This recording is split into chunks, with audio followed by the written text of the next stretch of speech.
The diplomatic vessel, Horizon's Edge, drifted through interstellar dark, like a thought held too long, its hull humming softly with the sound of contained power and carefully regulated peace.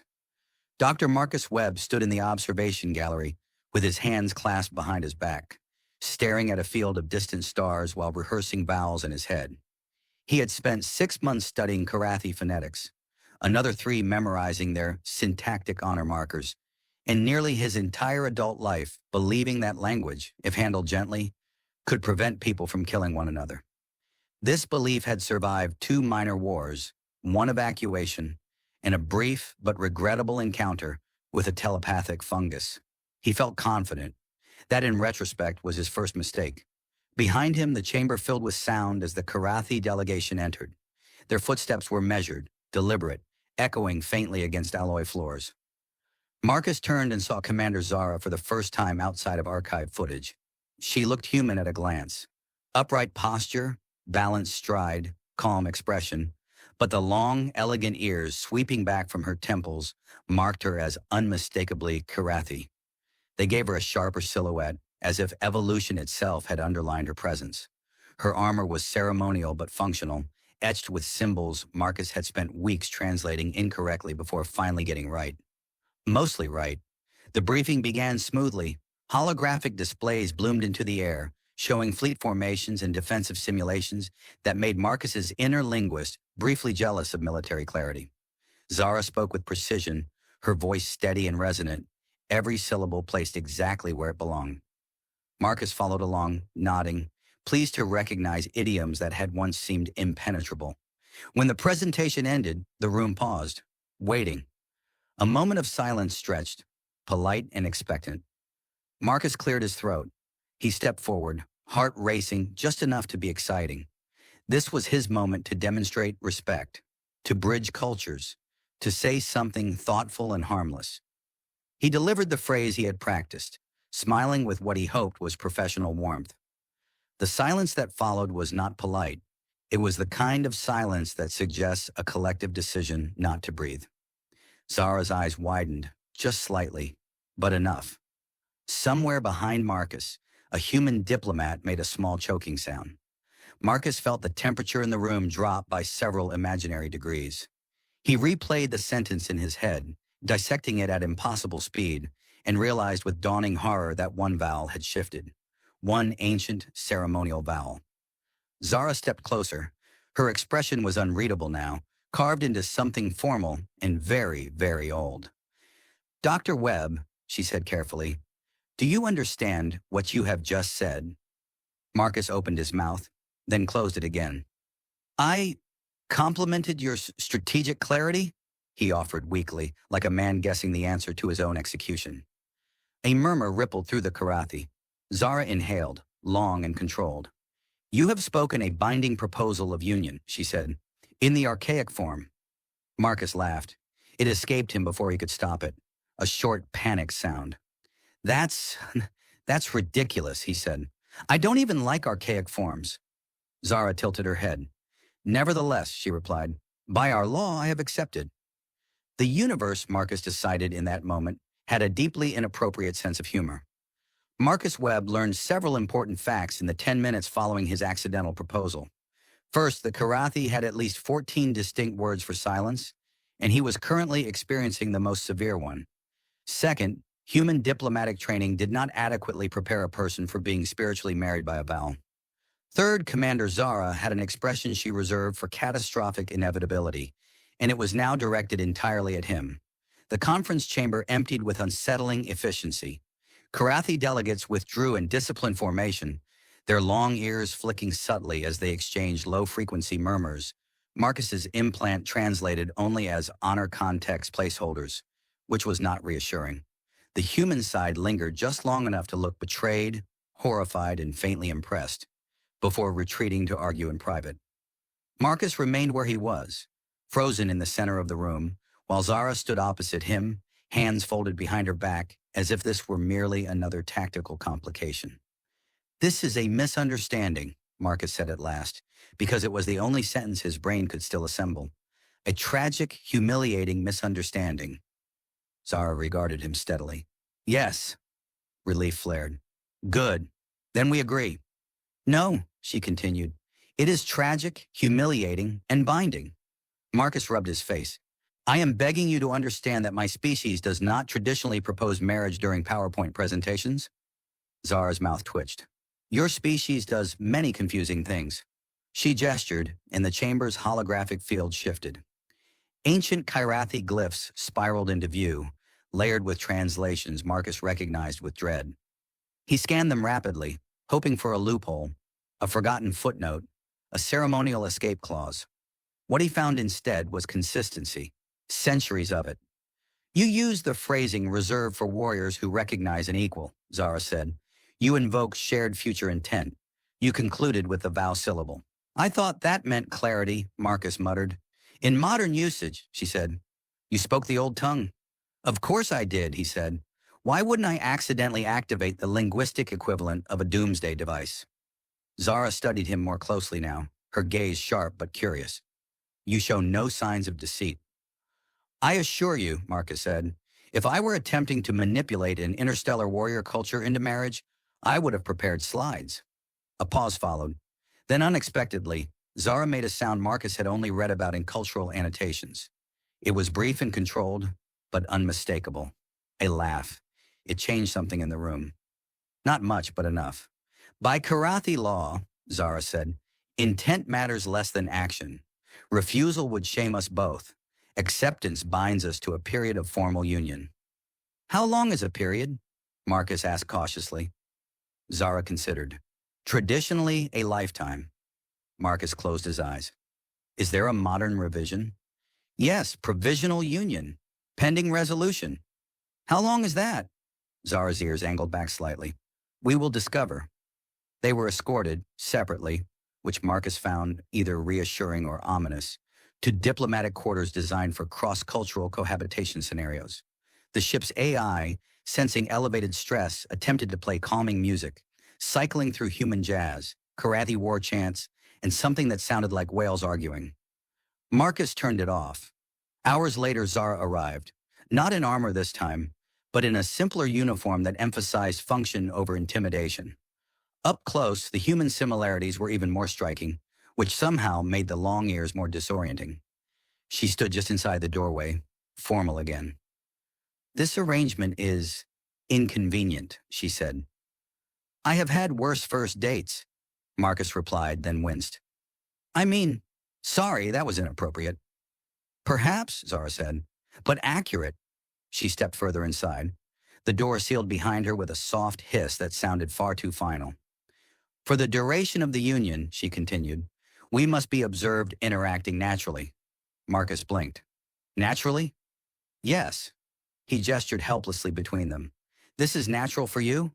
No, she said, but it will be educational. Marcus exhaled slowly, then offered a crooked smile. Commander Zara, for what it's worth, I am very good at learning from my mistakes. She met his eyes. Then this union may yet survive you, Marcus Webb. The provisional union came with a schedule, which Marcus suspected was how the Kyrathi managed emotions, by organizing them until they behaved. The horizon's edge adjusted accordingly. Observation protocols activated. Shared time blocks appeared on Marcus's wrist display with alarming regularity. Cultural harmonization periods, joint meals, supervised discussions, and something ominously labeled mutual context exposure filled his days. The ship's AI informed him, in a voice far too cheerful, that compliance would increase diplomatic stability by 12%. Marcus briefly considered asking what happened to the remaining 88. Zara approached the arrangement as she did everything else, with discipline. She arrived on time, every time, carrying a thin data slate and an expression that suggested she was preparing for controlled impact. Marcus, in contrast, spilled tea on himself during their first scheduled meal and blamed the cup's gravity settings, which were standard and unremarkable. They sat across from one another in the shared dining alcove, while the observation sensors hummed softly behind the walls. The meal itself was a compromise. Nutrient-balanced human food on one side, Kyrathi protein constructs on the other, neither of which looked appealing to the opposite species. Marcus poked at a green cube and tried to remember if accepting alien food carried marital implications. This is being recorded, isn't it? He asked. Yes, Zara replied. Good, Marcus said. I want future historians to know I tried. She raised one brow. Tried what? To be dignified. She watched him chew thoughtfully. You are failing. Marcus smiled despite himself. Consistency is important. As the days passed, the formality softened by degrees so small, Marcus barely noticed them happening. Zara corrected his pronunciation less often. Marcus stopped flinching every time she used his full name. They began to talk beyond protocol, about ship design, about strategy, about the absurdities of first contact scenarios gone wrong. Marcus confessed reluctantly about the fungus incident. Zara admitted that her first off-world deployment had ended with her accidentally challenging a planetary governor to a duel by sitting in the wrong chair. Humor crept in sideways, uninvited but welcome. It became a language they both spoke fluently. During one harmonization session, Zara demonstrated Karathi tactical simulations, her fingers moving swiftly through holographic projections. Marcus watched, fascinated, as she dismantled a theoretical invasion force with elegant efficiency. You enjoy this, he observed. It is clarity, she said. War, reduced to patterns. Marcus tilted his head. You could have been a linguist. Zara snorted before she could stop herself. She stiffened immediately, ears flicking in embarrassment. Marcus pretended not to notice, which earned him a long, assessing look. In return, Marcus attempted to teach her human idioms. This went poorly. So when you say break a leg, Zara said slowly, you are expressing encouragement. Yes, despite wishing physical harm, metaphorically. She considered this. Your species is inefficient. Emotionally, Marcus agreed, but we mean well. Political tension pressed in from beyond their quarters. Reports filtered through of human delegates pushing for annulment. Karathi factions arguing precedent. Alliances shifting like tectonic plates. Each side wanted something from the Union. Marcus and Zara, inconveniently, were becoming something else entirely. Less symbol, more person. One evening after a particularly exhausting round of negotiations conducted via indirect proxy, Marcus slumped into a chair and stared at the ceiling. Do you ever feel, he asked, like the universe is nudging you toward terrible decisions? Zara sat opposite him, armor discarded, posture relaxed in a way that still managed to look formidable. Often, she said. Usually I push back. And this time, she hesitated, just for a moment. This time I am listening. The silence that followed was different from the first one they had shared. Softer, less dangerous. Marcus smiled faintly. For the record, he said, I still think this started because I can't pronounce vowels. Zara's lips curved. Perhaps, she replied, or perhaps your language chose honesty when you did not. Marcus looked at her, really looked at her, and wondered when exactly the accident had stopped feeling like one. The schedule chimed softly, announcing the next shared interval. Neither of them moved to end the moment. The fourth week of the provisional union began with an alert that made the horizon's edge vibrate faintly, as if the ship itself were clearing its throat before delivering bad news. Marcus was in the middle of attempting to brew coffee strong enough to qualify as a controlled substance when his wrist display lit up with diplomatic priority codes. Zara entered the room moments later, already armored, already composed, already aware. They are calling an assembly, she said. Joint, Marcus groaned. Nothing good has ever followed that word. The chamber they were escorted to was larger than the first briefing hall, layered with observation tiers and partitioned holographic fields. Human representatives clustered on one side, faces tight with political arithmetic. Karathi delegates stood opposite, their posture formal, their long ears angled with subtle variations, Marcus had learned, to interpret as restrained disagreement. The air felt charged like a reactor humming just below safe limits. The topic was, unsurprisingly, them. A senior human envoy spoke first, outlining concerns about precedent, autonomy, and the psychological strain on a civilian linguist accidentally bound into an alien honor construct. Marcus appreciated the concern, but not the phrasing. Zara listened without reaction, her expression carved into disciplined neutrality. A Karathi elder responded, voice resonant and unhurried, speaking of tradition, of vows spoken and accepted, of the danger of appearing dishonorable before allied systems. Marcus understood enough to catch the implication. Dissolving the union too easily would make the Karathi look weak. Keeping it indefinitely made humans nervous. The solution, apparently, was pressure. Marcus leaned toward Zara and murmured, "If anyone asks, I did not plan this." "I know," she replied quietly. "Your posture is not that of a strategist." "Rude," he whispered. "Accurate," she countered. The discussion escalated, words circling like drones in contested airspace.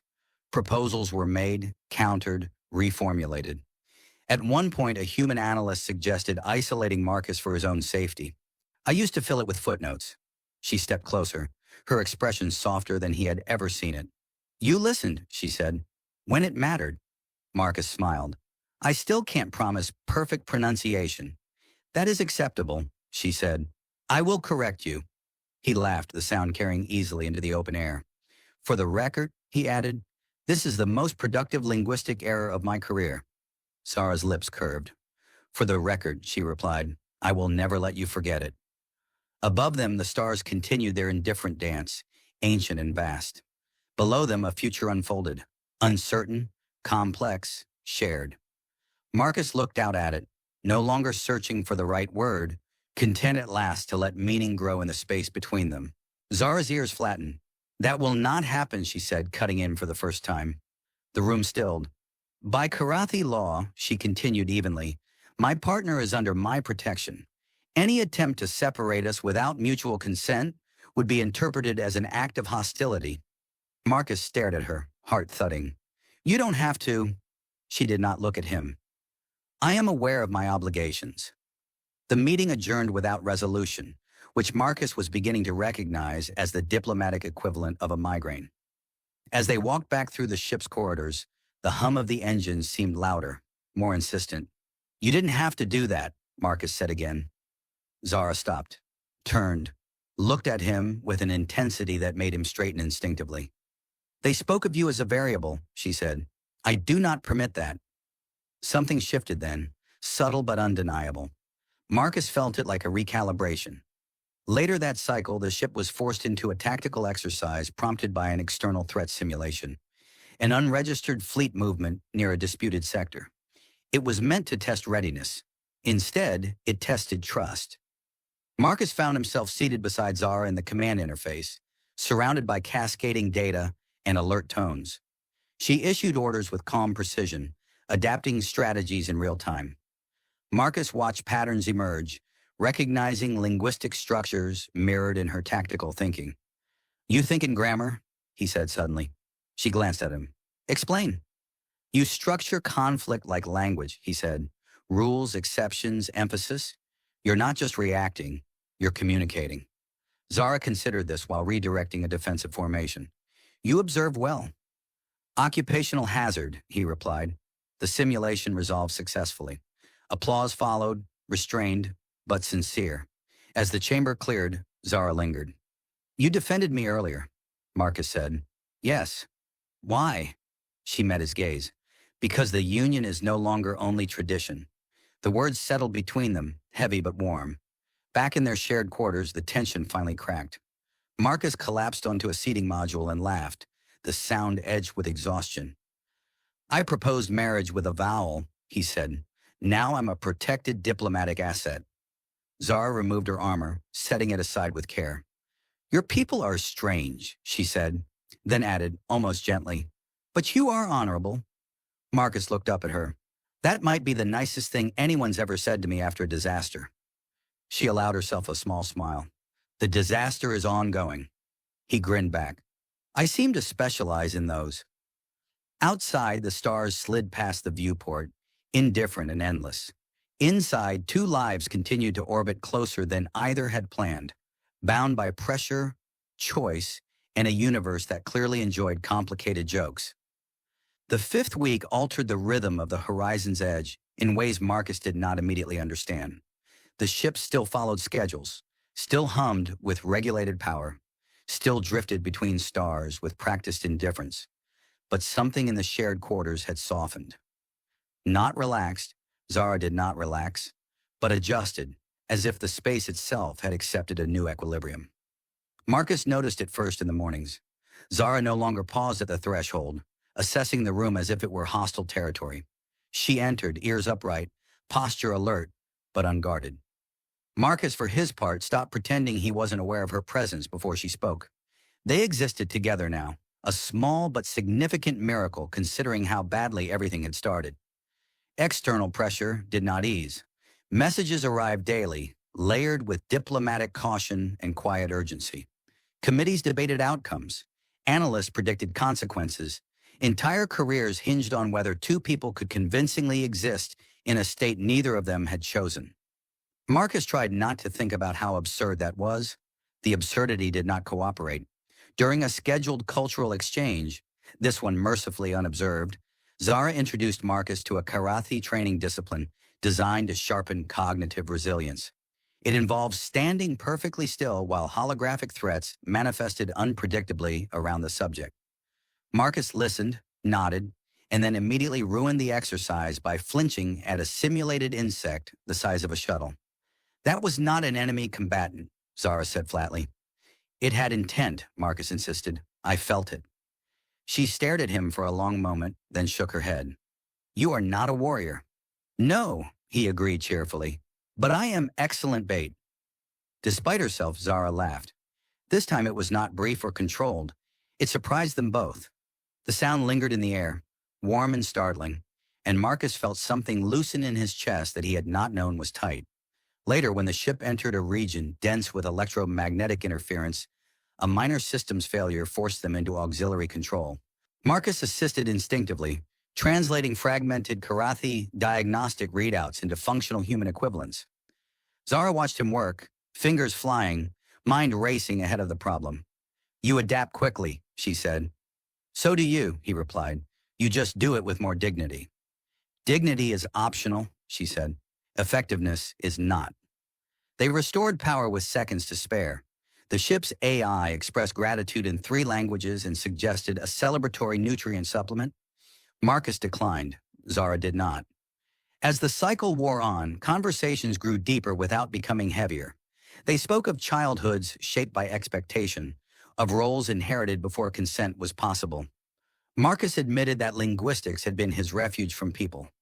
Zara confessed that command had often been hers before she had wanted it. They did not frame these exchanges as confessions. They simply spoke and listened and allowed the silence between them to exist without fear. The opportunity arrived quietly. A revised diplomatic framework, delicately worded, allowed for dissolution of the union without dishonor. It would require minimal ceremony, mutual assent, and a joint statement attributing the resolution to cultural reconciliation rather than error. It was, by all measures, a way out. Marcus read the proposal twice, then a third time, slower. Zara stood across from him, hands clasped, expression unreadable. This would end the pressure, she said, for both our peoples. Yes, Marcus said. He swallowed. It would. They stood there, surrounded by the quiet hum of the ship, the stars sliding past as they always had. Marcus felt the weight of choice settle fully for the first time. Not obligation, not tradition, choice. If we do this, he said carefully, I don't want it to feel like relief. Zara's ears angled back slightly, a sign Marcus now recognized as vulnerability. Nor do I. Neither moved to activate the confirmation. Instead, Marcus laughed softly. You know, he said, if I had known this would happen, I would have practiced my vowels more. Zara stepped closer. If you had, she said, we might not be here. The thoughts settled between them, unsettling and strangely comforting. Outside, the horizon's edge adjusted its course, correcting for gravitational drift. Inside, 2 people stood at the edge of a decision that no longer felt accidental at all, aware that whatever they chose next would not be written by language or law, but by something far more dangerous. Intention.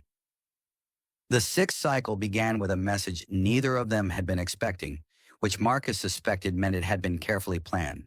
It arrived through secure diplomatic channels, stripped of ornament, precise to the point of menace.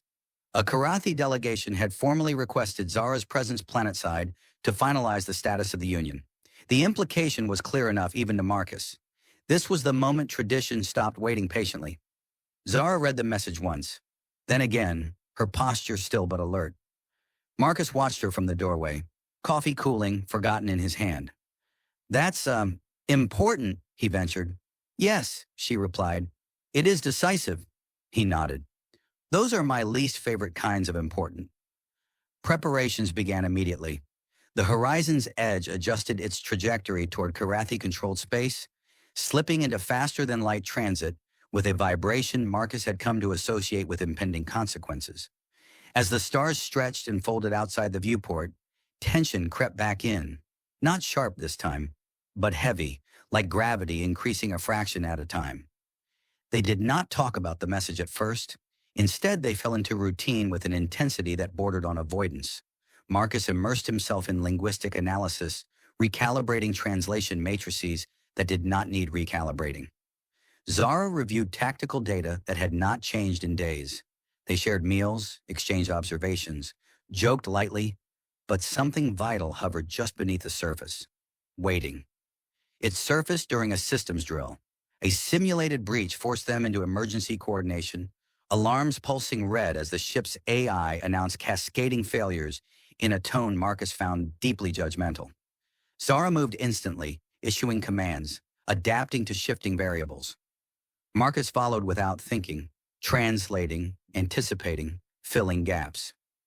Left corridor compromised, Marcus said, unless that's a metaphor, in which case we're all doomed. Zara almost smiled. Redirect power to auxiliary shields. Already done. She glanced at him, surprised. You did not wait for instruction. I am learning, he said, slowly, dangerously. The simulation ended successfully. The lights returned to normal. The moment lingered.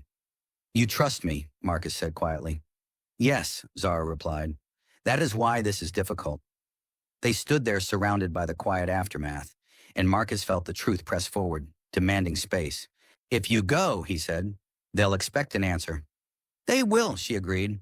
And if the answer is tradition? Zara did not look away. Then I will be obeying it. Marcus nodded, forcing a smile. Of course, traditions are very persuasive. They have hats and everything. Her ears flicked. You are afraid. Yes, he said simply, but not of dishonor.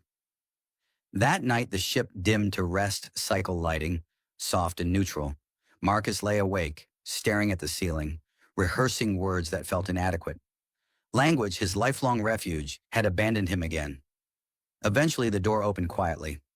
Zara entered without armor, without formality. She stood beside him for a long moment before speaking. If I choose tradition, she said, it will be because it is safe. And if you don't? Marcus asked. It will be because it is honest. He sat up, heart pounding. I don't want to be your rebellion. She met his gaze. You are not. Silence stretched between them, fragile but unbroken. When you spoke the proposal, she continued, you did so without strategy, without expectation. That is rare among my people. Marcus let out a shaky laugh. I'm told it's a flaw. I find it compelling. The words settled, heavy and undeniable. If I ask you now, Marcus said carefully, in my language, with all the correct vowels, no ancient syntax, no observers, if I ask you what you want, Zara stepped closer, then I will answer as myself. The ship hummed around them, steady and patient, carrying them toward a world of judgment and ceremony. Inside that small room, two people stood on the edge of a choice no law could dictate, aware that the most dangerous translation was no longer between languages, but between duty and desire. And neither of them was pretending anymore. The Karathi homeworld rose beneath them like a promise and a threat layered together, its surface traced with luminous cities and vast ceremonial plains. The horizon's edge settled into orbit with measured grace, as if reluctant to intrude. Marcus stood beside Zara in the transport bay, trying not to think about gravity wells, ancient customs, or the fact that his life had pivoted because of one misbehaving vowel. He felt different now, not braver exactly, but steadier, as if the universe had finally forced him to stand upright inside his own choices. The ceremonial hall was immense, open to the sky, its architecture shaped by angles meant to echo voices rather than dominate them. Karathi elders waited in formal ranks, their long ears adorned with subtle markings that signified history rather than power. Human observers stood at the periphery, carefully neutral, as if afraid to disturb the balance by breathing too loudly. Marcus resisted the urge to wave. Zara stepped forward first. Her posture was calm, her presence undeniable. When she spoke, her voice carried without effort, clear and resonant. She addressed the elders with respect, acknowledging tradition, honoring the weight of the law that bound them. Marcus listened, understanding enough to follow the structure, the careful precision of her words. When she finished, the silence that followed was not hostile. It was attentive. Then Zara turned to him. Marcus swallowed. He stepped forward, feeling every eye in the hall settle on him, and surprised himself by not shrinking under it. He spoke in his own language first, plainly, without flourish. He spoke of mistakes and accidents, of respect earned rather than assumed, of how language could bind or free depending on the care with which it was used. Then carefully, deliberately, he shifted into Karathi. This time he did not rush. He spoke the phrase again, the one that had started everything, but stripped of archaic ceremony, grounded in present intent. Not a binding vow, not a challenge. A question, properly formed, offered without obligation. A ripple passed through the elders. Marcus finished, heart pounding, and waited. Zara's response was immediate. She did not invoke tradition. She did not defer to law. She answered as herself. I accept, she said, not because I must, but because I choose. The resolution that followed was almost anticlimactic. The elders conferred briefly, then declared the provisional union concluded and reformed, recognized not as an accident preserved by honor, but as an alliance chosen freely. The human delegation exhaled as one. Diplomatic channels lit up with confirmations, revisions, carefully worded statements that would keep entire governments satisfied. Peace, it turned out, could hinge on surprisingly small moments. Later, much later, they stood alone on a terrace overlooking the city, the sky streaked with unfamiliar constellations. Marcus leaned against the railing, exhausted and oddly light. I think, he said, this is the part where I admit I have grown as a person. Zara regarded him. You are less afraid of silence. High praise, he replied.